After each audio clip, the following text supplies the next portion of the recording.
So far, we've seen long lines from coast to coast in states where early voting has already started. Marcelino Benito connects the dot on what a record turnout could mean for the election.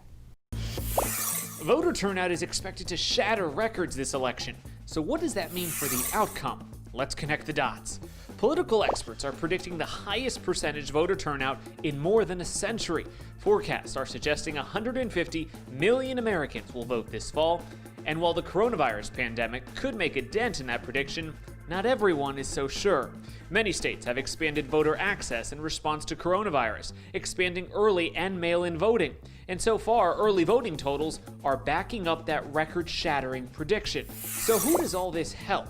According to election watchers, a lot of this early voting is being done by Democrats. But that doesn't mean a landslide for Vice President Biden. Republicans predict their voters will show up in force on Election Day, which has been the case historically. And they may be right. We had a surge in voter turnout in 2018, and while that helped Democrats in the House, it also helped Republicans in the Senate.